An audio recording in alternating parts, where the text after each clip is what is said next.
پاکستان اور دنیا بھر سے دیکھنے اور سننے والوں کے لیے زبیر احمد خان کی طرف سے السلام علیکم۔ ناظرین، عام طور پر حضور صلی اللہ علیہ وآلہ وسلم کی اس دنیا فانی سے رخصتی کے بعد آج تک مسلمانوں کے 4 بڑے ادوار گزرے ہیں۔ ان 4 ادوار میں پہلا دور خلافت راشدہ کا آتا ہے جو کہ 30 سال پر مشتمل ہے، یعنی 632 سے 661 تک۔ خلافت راشدہ کے بعد جو 3 ادوار گزرے ہیں ان کو خلافت نہیں کہہ سکتے، کیونکہ ان ادوار میں مسلمانوں نے صرف فتوحات کر لیے جبکہ اسلام کو دوسرے نمبر پر رکھ دیا، کیونکہ خلافت کا مطلب یہ نہیں کہ مسلمان صرف فتوحات کر لے۔ مسلمان جن علاقوں پر قابض ہو جائے تو ان علاقوں میں پوری طرح عدل و انصاف اور میرٹ کی بنیاد پر قرآن و حدیث کی روشنی میں حکومت کی جائے۔ ناظرین، 4 خلفائے راشدین میں سے پہلے خلیفہ ابو بکر نے 2 سال خلافت کی، یعنی 632 عیسوی سے 634 عیسوی تک۔ دوسرے خلیفہ عمر نے 10 سال خلافت کی، یعنی 634 عیسوی سے 644 عیسوی تک۔ تیسرے خلیفہ عثمان نے 12 سال خلافت کی، یعنی 644 سے 656 عیسوی تک۔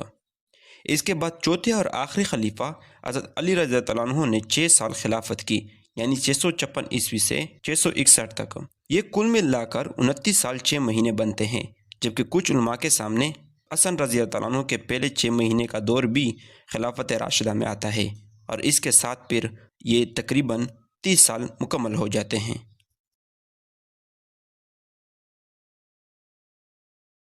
ناظرین، حضرت محمد صلی اللہ علیہ وآلہ وسلم کے اس دنیا فانی سے رخصتی کے بعد ابھی محمد صلی اللہ علیہ وسلم کی تدفین کا کام جاری تھا کہ اطلاع ملی کہ انصار کے کچھ لوگ ایک جگہ جمع ہو گئے ہیں اور خلافت کے متعلق گفتگو کر رہے ہیں کہ گویا مستقبل کا خلیفہ اسلام انہی میں سے ہو۔ لیکن مسلمانوں کے لیے خلافت کا مسئلہ ایک بہت ہی اہم مسئلہ تھا، یعنی کہ امت کا مستقبل اسی خلافت کے ساتھ ہی وابستہ تھی۔ لہٰذا حضرت ابوبکر صدیق رضی اللہ تعالیٰ عنہ نے حضرت عمر اور حضرت ابو عبیدہ بن جراح کو ہمراہ لے کر وہاں پہنچے۔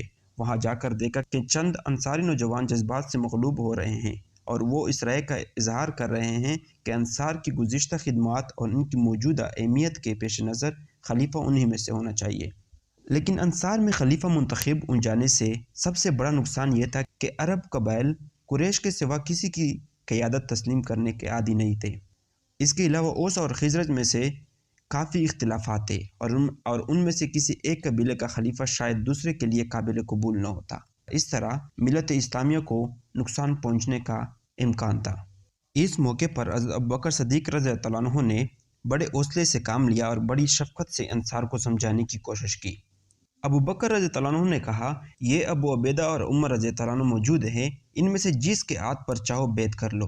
اس پر حضرت عمر رضی اللہ عنہ اٹھے اور حضرت ابوبکر کا ہاتھ پکڑتے ہوئے کہا، آپ ہم سب میں سے بہتر ہو اور رسول اللہ صلی اللہ علیہ وسلم کے سب سے مقرب بھی ہو، اس لیے ہم سب سے پہلے آپ کے ہاتھ پر بیعت کرتے ہیں۔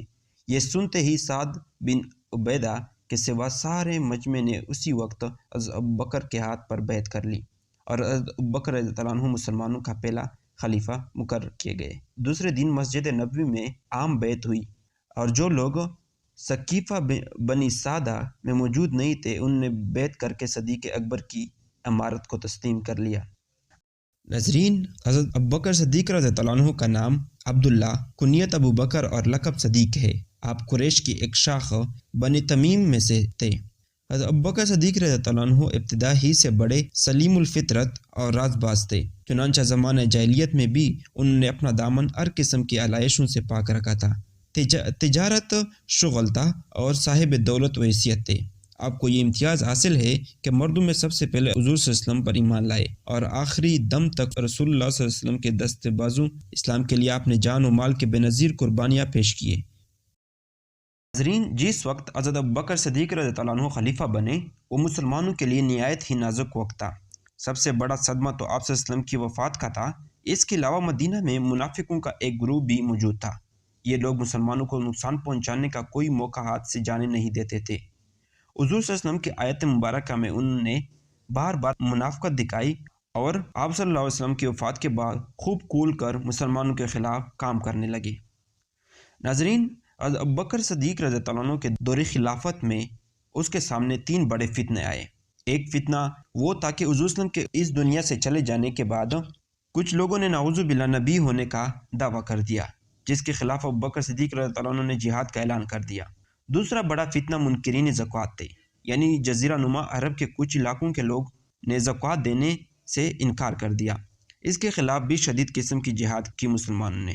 اس کے بعد تیسرا بڑا فتنہ مرتد لوگوں کا تھا، یعنی مدینہ کے قرب و جوار میں لوگ اسلام کو چھوڑ کر واپس کفر کا راستہ اختیار کر رہے تھے، لہٰذا ایسے لوگوں کے خلاف بھی آپ نے جہاد کا اعلان کر دیا۔ ناظرین، مختلف قبائلی سرداروں نے ریاست مدینہ کے خلاف علم بغاوت بلند کر کے اپنی خود مختاری کا اعلان کر دیا۔ ملک کے مختلف حصوں میں نبوت کے نئے نئے دعوے دار اٹھ کھڑے ہوئے اور انہوں نے بہت سے قبائل کو مرتد کر کے اپنی صفوں میں شامل کر لیا۔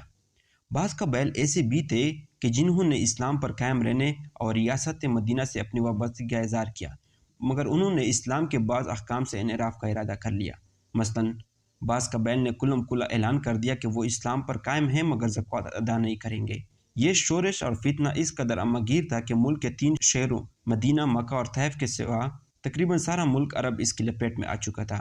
یہ ایسی مشکلات تھی کہ خلیفہ کے صرف ایک غلط اقدام سے اسلام کا شیرازہ بھی کر سکتا تھا، مگر صدیق اکبر رضی اللہ عنہ کے عزم و استقلال اور تدبر و حکمت نے ملت اسلامیہ کو تباہی سے بچا لیا۔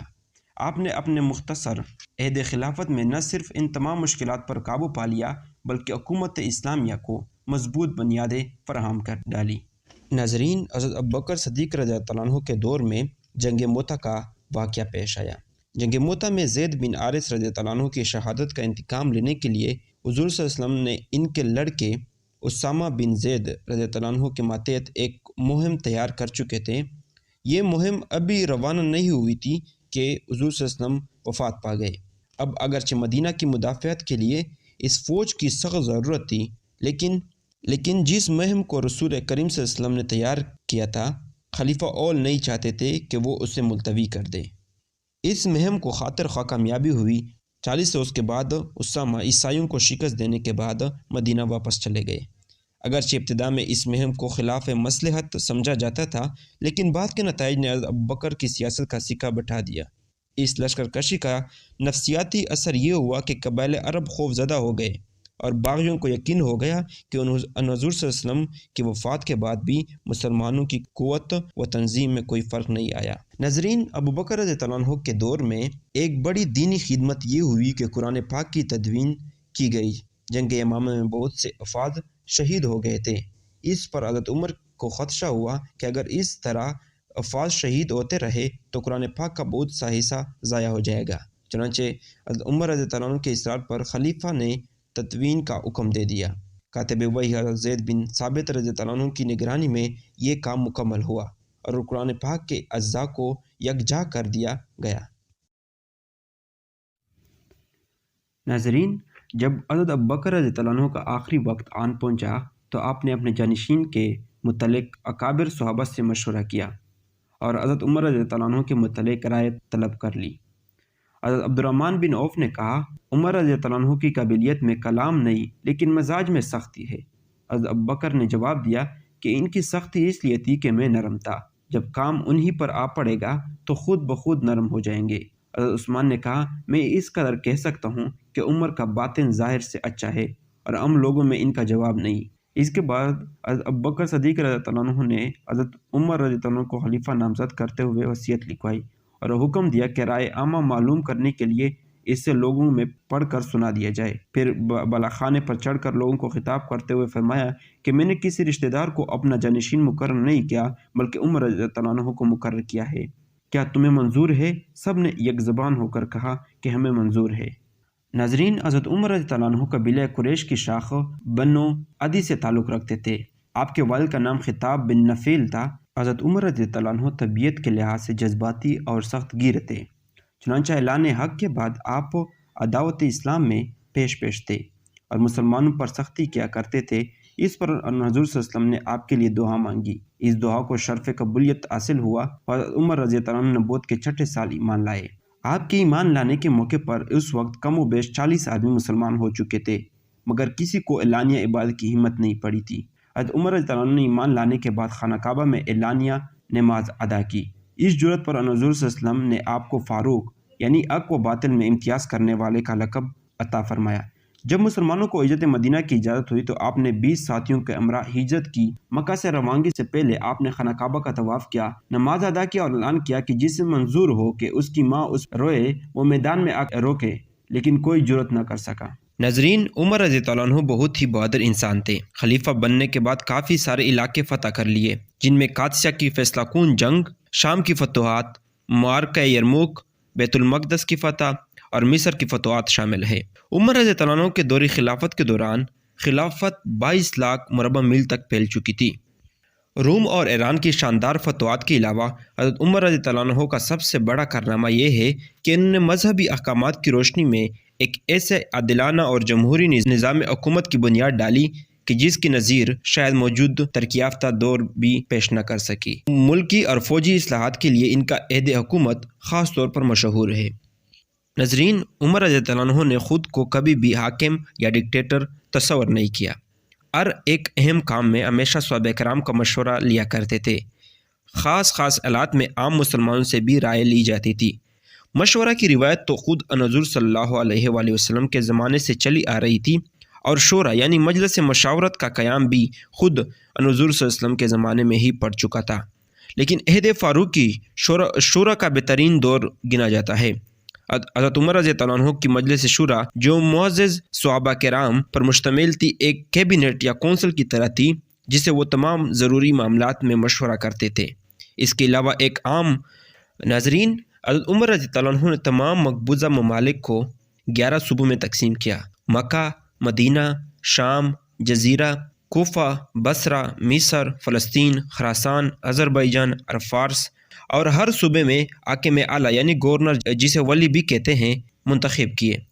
ناظرین، حضرت عمر رضی اللہ عنہ ہر گورنر سے یہ عہد لیا کرتے تھے کہ نمبر 1، ترکی گھوڑے پر سواری نہیں کریں گے، نمبر 2، باریک کپڑا نہیں پہنیں گے، نمبر 3، چنا ہوا آٹا نہیں کہیں گے، نمبر 4، دروازے پر دربان نہیں رکھے گا، نمبر 5، حاجت مندوں کے لیے اس کا دروازہ ہمیشہ کھلا رہے گا۔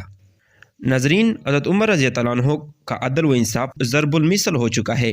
اس بارے میں وہ کسی سے بھی رعایت نہ برتتے تھے۔ آقا و غلام اور اپنے پرائے سب کے ساتھ یکساں سلوک ہوتا تھا۔ شروع میں انتظامی اور عدالتی صیغے ایک ہی شخص کے ماتحت ہوتے تھے، مگر بعد میں انصاف کا محکمہ الگ کر دیا گیا۔ تمام ضلعوں میں عدالتیں قائم کی گئی اور قاضی یعنی منصف مقرر ہوئے۔ مقدمات کا فیصلہ قرآن مجید کے احکام کی روشنی میں کیا جاتا، اور اگر کسی معاملے میں قرآن خاموش ہوتا تو حدیث کی پیروی کی جاتی، اور اگر حدیث میں بھی ویسی کوئی مثال نہ ملتی تو اجتہاد سے کام لے کر فیصلہ کر دیا جاتا تھا۔ ناظرین، حضرت عمر رضی اللہ عنہ کے دور کا ایک واقعہ مشہور ہے کہ ایک عورت رات کے وقت اکیلی جا رہی تھی۔ حضرت عمر رضی اللہ عنہ نے بیز بدل کر پوچھا کہ رات کے وقت اکیلی جا رہی ہو، آپ کو ڈر نہیں لگ رہا؟ عورت کہنے لگی، یا تو عمر رضی اللہ عنہ کا انتقال ہو گیا ہے یا پھر آپ خود ہی عمر ہو۔ عمر کے ہوتے ہوئے کسی بھی آدمی کی جرت نہیں کہ وہ رات چلتی ہوئی عورت سے سوال کر سکے۔ حضرت ابوبکر صدیق رضی اللہ عنہ کے دور میں فوج کا کوئی باقاعدہ محکمہ نہیں تھا۔ حضرت عمر رضی اللہ عنہ نے 15 ہجری میں ولید بن ہشام کے مشورے سے ایک مستقل اور منظم صیغہ فوج قائم کیا۔ قریش اور انصار کے نام رجسٹروں میں درج کرا کے ان کے رتبوں کے لحاظ سے تنخواہیں بھی مقرر کیے۔ جو لوگ جنگ بدر میں شریک ہوئے تھے ان کی تنخواہیں سب سے زیادہ تھی۔ اس کے بعد مہاجرین حبش اور مجاہدین کا نمبر تھا۔ کم سے کم تنخواہیں 100 اور زیادہ سے زیادہ 5000 درہم سالانہ مقرر ہوئی۔ غلاموں کو ان کے اکاؤں کے برابر تنخواہیں ملتی تھی۔ ناظرین، حضرت عمر رضی اللہ عنہ بڑے بہادر اور نڈر مسلمان تھے۔ خلیفہ بن کر آپ نے جس اخلاق اور اس نے عمل کا نمونہ پیش کیا وہ دنیا کی تاریخ میں ہمیشہ یاد رکھا جائے گا۔ اپنے آپ کو معمولی رعایا کے برابر سمجھتے اور ہر شخص کو ان پر نکتہ چینی کی عام اجازت تھی۔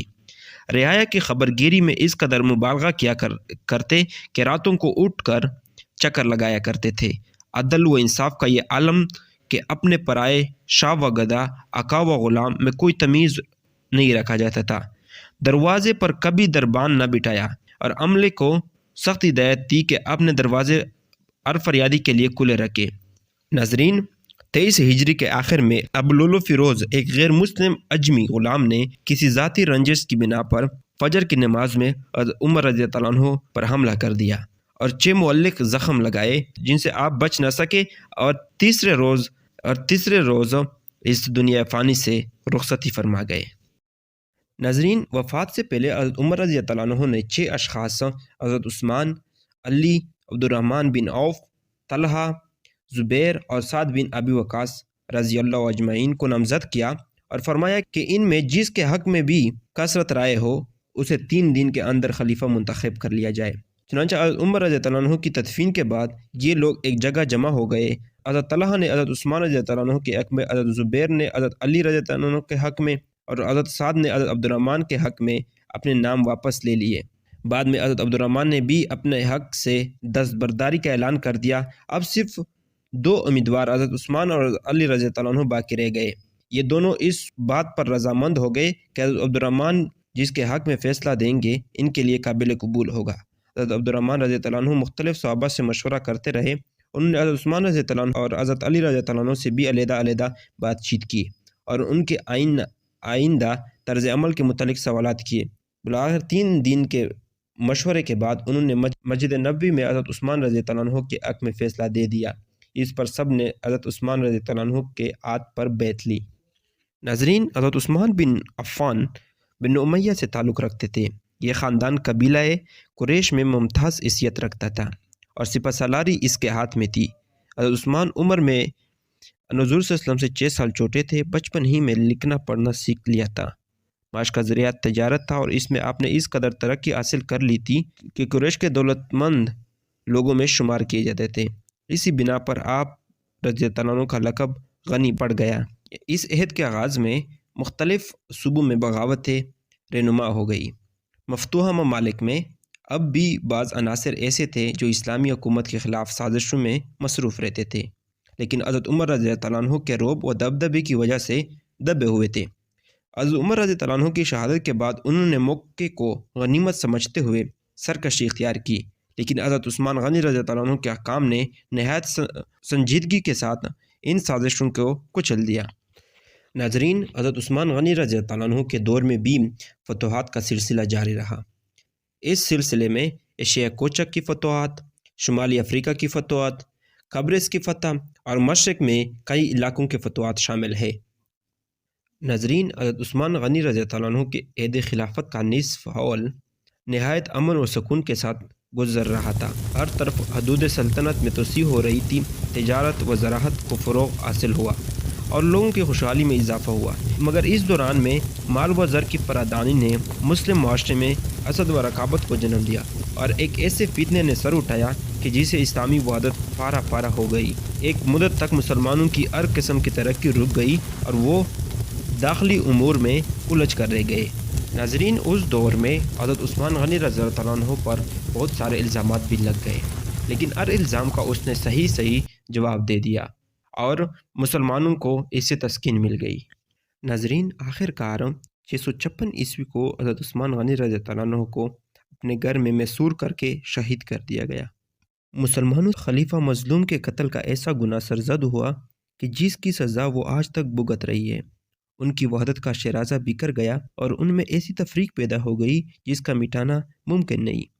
شہادت سے چند دن پہلے حضرت عثمان غنی رضی اللہ عنہ نے کہا تھا، یاد رکھو اگر تم نے مجھے قتل کیا تو پھر قیامت تک نہ ایک ساتھ نماز پڑھو گے نہ ایک ساتھ جہاد کرو گے۔ یہ پیشگوئی پوری ہوئی اور اس دن سے مسلمان 2 سیاسی گروہوں میں بٹک گئے۔ بعد میں ان کے متعدد فرقے سنی، شیعہ، خارجی وغیرہ وغیرہ وجود میں آئے۔ اتحاد اسلامی پارہ پارہ ہو گئی اور مسلمانوں میں خانہ جنگی کا آغاز ہو گیا۔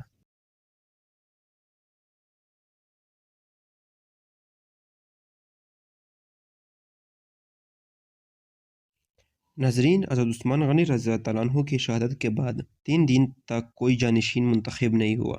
ہر طرف باغیوں کا زور تھا اور مدینہ میں عجیب افراتفری مچی ہوئی تھی۔ انتظام بحال کرنے کے لیے ضروری تھا کہ فوری طور پر خلیفہ کا انتخاب کیا جائے۔ اس لیے انصار و مہاجر بزرگوں نے اکٹھے ہو کر حضرت علی رضی اللہ عنہ سے درخواست کی کہ وہ خلافت کا عہدہ قبول کرے۔ آپ نے بارہا انکار کیا لیکن بالآخر مان گئے۔ 35 ہجری میں عام بیعت ہوئی اور آپ نے مسند خلافت پر قدم رکھا۔ ناظرین، حضرت علی رضی اللہ عنہ کے سامنے سب سے بڑا مسئلہ قاتلین عثمان رضی اللہ عنہ سے قصاص لینا تھا، یعنی بدلہ لینا تھا۔